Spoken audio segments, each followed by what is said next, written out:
दोस्तों, क्या सच में एक मॉन्स्टर और इंसान का बच्चा इस दुनिया में आने वाला है? मॉन्स्टर गर्ल डॉक्टर एपिसोड 4 में डॉक्टर ग्लेन तब शॉक हो जाता है। एपिसोड की एक्सप्लेनेशन। एपिसोड की शुरुआत में हमें डॉक्टर ग्लेन का पास्ट दिखाया जाता है। हम देखते हैं कि सफ़ी अपने घर जा रही होती है और ग्लेन उसके साथ होता है। सफ़ी के साथ बचपन से रहने की वजह से डॉक्टर को मॉन्स्टर्स में एक गहरी दिलचस्पी पैदा हो गई थी। उसके मन में हमेशा ये सवाल रहता था कि मॉन्स्टर्स आखिर किस तरह रहते हैं, उनका खानपान क्या है और वो अपनी अनोखी जिंदगी कैसे जीते हैं। इसी क्यूरियोसिटी की वजह से ग्लेन ने ये बड़ा फैसला लिया कि वो आगे चलकर एक डॉक्टर बनेगा, और वो भी ऐसा डॉक्टर जो सिर्फ इंसानों का नहीं बल्कि मॉन्स्टर्स का इलाज करेगा। फिर हम देखते हैं कि डॉक्टर ने यूनिवर्सिटी ज्वाइन कर ली है। वो एक क्लास में दाखिल होता है जहां सफ़ी पहले से बैठी होती है और कोई साइंटिफिक एक्सपेरिमेंट कर रही होती है। फिर डॉक्टर और सफ़ी साथ में मिलकर दिन रात पढ़ाई करने लगते हैं। पढ़ाई करते करते उन्हें वक्त का पता ही नहीं चला कि कब वो दोनों बड़े हो गए। उन्होंने अपने दम पर एक क्लिनिक भी खोल लिया जिसका नाम उन्होंने लिट बीट क्लिनिक रखा। फिर सीन प्रेजेंट में शिफ्ट होता है और हम देखते हैं कि सफ़ी अचानक डॉक्टर से बोलती है, मैं प्रेग्नेंट हो गई हूं डॉक्टर।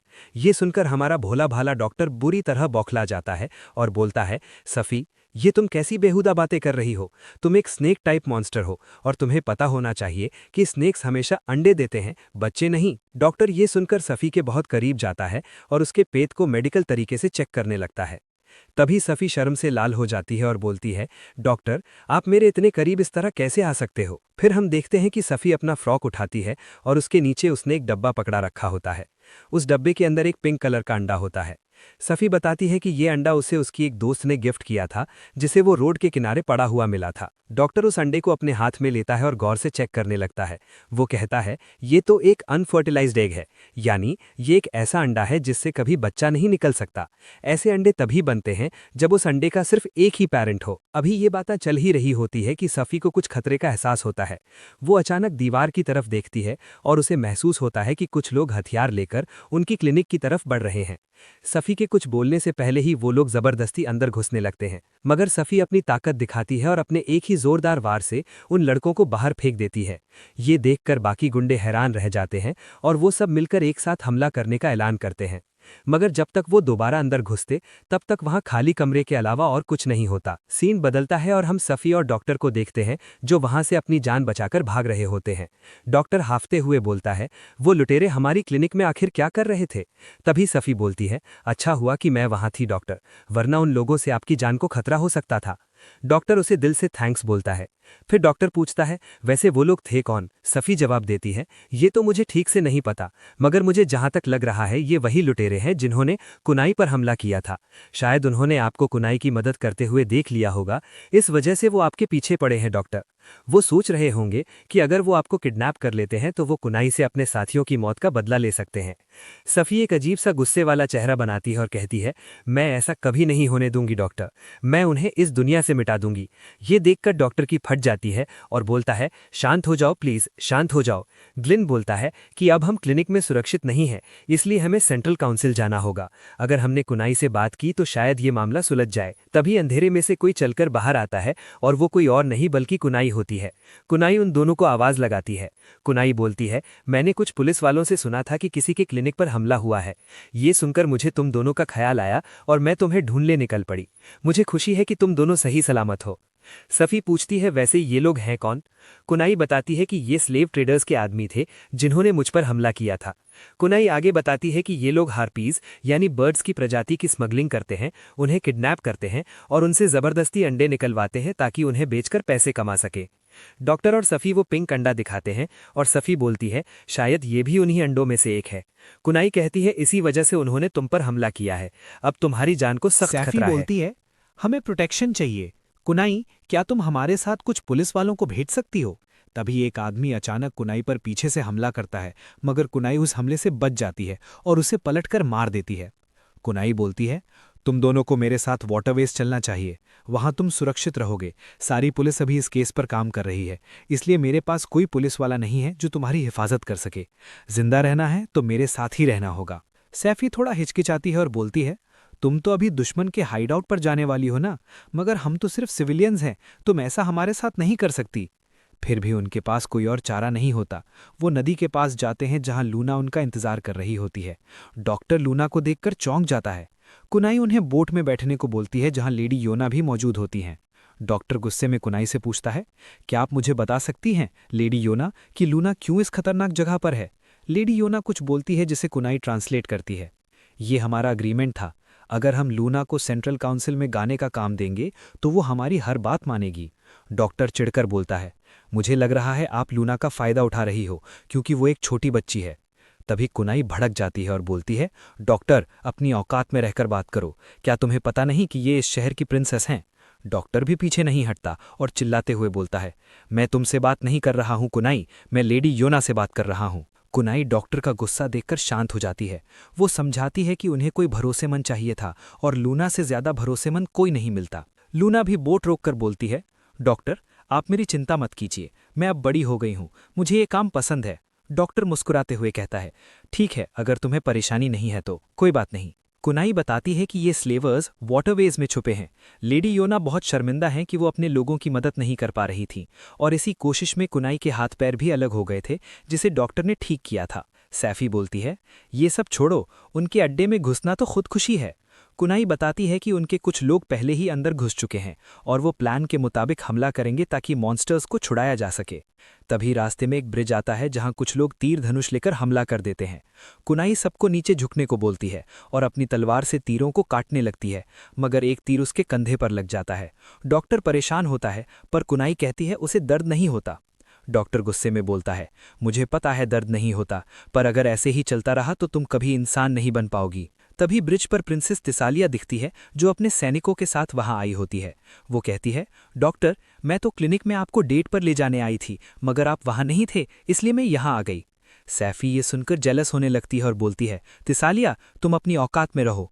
तभी गुंडे तिसालिया पर हमला करते हैं मगर वो उन्हें ढेर कर देती है। एक गुंडा कहता है कि इंसान और मॉन्स्टर कभी दोस्त नहीं हो सकते, पर तिसालिया उसे सबक सिखाती है कि यहाँ सब प्यार से रहते हैं और वो उसे मार देती है। वो डॉक्टर को आगे निकलने को बोलती है। डॉक्टर लूना को बोट चलाने के लिए शुक्रिया बोलता है और उसे वहां रुकने को कहता है। लूना शर्माती हुए चली जाती है। फिर ग्लेन, सैफी, कुनाई और लेडी योना उस अड्डे के अंदर दाखिल होने लगते हैं। तभी अंदर से एक काला कपड़ा ओढ़े हुए रहस्यमयी आदमी निकलता है और बोलता है, मैं तुम लोगों का ही इंतजार कर रहा था, तुम लोग अपनी मौत के बिल्कुल करीब हो। कुनाई अपनी तलवार निकालते हुए गरज कर बोलती है, ये तो अब वक्त ही बताएगा कि मौत के करीब कौन है। हाइडआउट के बाहर खड़ा वो गुंडा कुनाई से बातें करने लगता है और बड़ी बेशर्मी से कहता है, हम हारपीस को नहीं बेचते बल्कि हम सिर्फ उनके अंडे बेचते हैं, इसमें कोई बुराई नहीं है। कुनाई गुस्से में गरजती है, तुम्हें पता नहीं है क्या, यहाँ इस शहर में ये सब अलाउड नहीं है। तुम्हें शर्म नहीं आती उन हारपीस के साथ जबरदस्ती करते हुए? उनसे जबरदस्ती अंडे निकलवाना एक बहुत बड़ा जुर्म है। वो आदमी कमीनापन से हंसते हुए कहता है, यहाँ कई सालों से शांति है और तुम लोग मुझसे ये शांति भंग करवाना चाहते हो।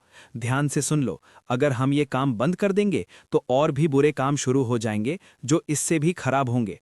कुनाई उसकी बात काटकर बोलती है, अगर ऐसी बात है तो तुम्हारा मर जाना ही इस देश के लिए सबसे बेहतर होगा।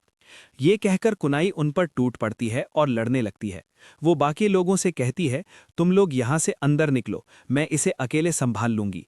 सब लोग अंदर जाने लगते हैं तो वो गुंडा चिल्लाकर कहता है, तुमने लेडी योना और बाकियों को अंदर भेजकर बहुत बड़ी गलती कर दी, वहां मेरे आदमी पहले से तैयार बैठे हैं। कुनाई मुस्कुराकर जवाब देती है, तुम लेडी योना को जितना कमजोर समझ रहे हो वो उतनी है नहीं। दूसरी तरफ लेडी योना और काउंसिल के सिपाही अंदर दुश्मनों पर हमला कर देते हैं। हम देखते हैं कि लेडी योना अपनी ताकतवर पूंछ का इस्तेमाल करके गुंडों को मिट्टी में मिला रही होती हैं। वो लोग लड़ते हुए एक लकड़ी के बड़े दरवाजे के पास पहुंचते हैं और उसे तोड़कर अंदर घुस जाते हैं। अंदर उन्हें सारी अगवा किडनैप की गई हार्पीज मिल जाती हैं। डॉक्टर ग्लेन तुरंत उनके पास जाता है और उन्हें तसल्ली देता है, अब आप लोगों को डरने की कोई जरूरत नहीं है, हम आपकी मदद करने के लिए आ गए हैं। डॉक्टर उन्हें देखकर मन ही मन दुखी होता है। इन्हें देखकर लग रहा है जैसे इन पर बहुत जुल्म हुआ हो। इनकी हालत देखकर मुझे बहुत बुरा लग रहा है। तभी एक हार्पी बोलती है कि उनमें से एक साथी की तबीयत बहुत ज्यादा खराब है और वो दर्द से तड़प रही है। डॉक्टर साफी से कहता है, साफी जल्दी से इलाज का बंदोबस्त करो। डॉक्टर उस हार्पी से पूछता है कि उसे कब से दर्द हो रहा है। पता चलता है कि वो 3 घंटे से तड़प रही है। डॉक्टर उस पर एक चादर डालता है और कहता है, मैं तुम्हारा इलाज करने जा रहा हूं, अगर दर्द हो तो हिम्मत मत हारना। चेकिंग के बाद डॉक्टर बताता है इसके अंदर कुछ फंसा है जो बाहर नहीं निकल पा रहा। इसका ओविडक्ट फंसा हुआ है, इसी वजह से इसे इतना दर्द हो रहा है। ग्लेन साफी और लेडी योना से कहता है आप लोग बाहर नजर रखो, मैं इसका ऑपरेशन और इलाज शुरू करता हूं। डॉक्टर उसके पेट पर मसाज करने लगता है और उसे धीरे धीरे पुश करने को बोलता है। बाहर ढेर सारे गुंडे आ जाते हैं जिनसे सभी और लेडी योना लड़ने लगते हैं। लड़ते लड़ते सभी मन ही मन सोच रही होती है मैंने डॉक्टर से 2 बातें छुपाई हैं। पहली ये कि मुझे एक ऐसी बीमारी है जो कभी सही नहीं हो सकती, और दूसरी ये कि मैं सिर्फ एक नर्स नहीं हूँ, मैं जहर बनाती हूँ और मैं एक असैसिन हूँ। यहाँ सभी का फैमिली में जाकर उन्हें खत्म करना होगा। मुझे तुम पर पूरा विश्वास है, तुम ये काम कर सकती हो। छोटी सभी सोचती है क्या मैं डॉक्टर ग्लेन को मार पाऊंगी। वापस प्रेजेंट में एक गुंडा सभी पर चाकू से हमला करता है। सभी को चाकू लगता है पर उसे दर्द नहीं होता, मगर वो देखती है कि चाकू पर जहर लगा है। वो जहर उस पर असर करने लगता है और वो बेहोश हो जाती है। सीन कट होता है और हम देखते हैं कि सभी की आंख खुलती है। ग्लेन उसके पास बैठा होता है और मुस्कुराकर कहता है मुझे खुशी है कि तुम्हें होश आ गया। सभी पूछती है मैं कहाँ हूँ, मैं जिंदा कैसे हूँ। डॉक्टर बताता है ये सेंट्रल काउंसिल का रूम है। जो जहर तुम्हें लगा था वो बहुत घटिया क्वालिटी का था। अगर किसी इंसान को लगता तो वो मर जाता, मगर तुम एक लामिया हो, तुम पर वो सिर्फ एनेस्थीसिया यानी बेहोशी की दवा की तरह काम किया। ग्लेन माफी मांगता है कि उसने सभी को उस वक्त अकेला छोड़ दिया था। सभी पूछती है कि उस हार्पी लड़की और गुंडों का क्या हुआ। डॉक्टर बताता है कुनाई और उसके साथियों ने सबको पकड़ लिया है। वो लड़की बिल्कुल ठीक है, उसकी डिलीवरी सही से हो गई और हमें एक सुरक्षित अंडा मिला है। सभी का मुंह उतर जाता है और वो बोलती है डॉक्टर मैंने आपसे बातें छुपाई हैं, मैं एक असैसिन हूँ।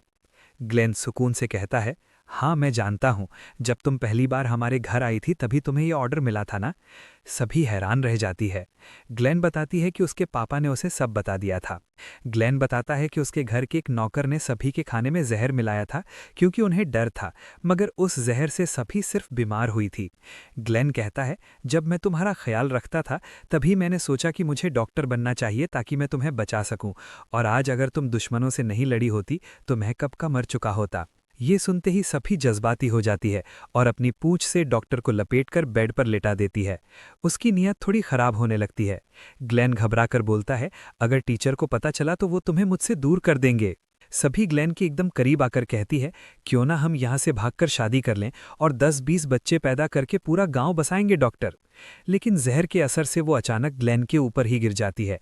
ग्लेन चैन की सांस लेता है, अच्छा हुआ अभी भी जहर का असर है, वरना मेरा क्या होता। सभी धीरे से कहती है डॉक्टर क्या आप मेरी पूंछ पकड़ सकते हैं जैसे बचपन में पकड़ते थे। ग्लेन मुस्कुराकर उसकी पूंछ पकड़ लेता है।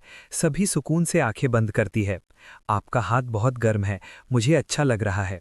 वो सो जाती है और सोते सोते सोचती है अगर मैं डॉक्टर के साथ रहूंगी तो शायद मेरी बीमारी भी ठीक। तो दोस्तों monster girl doctor episode chicken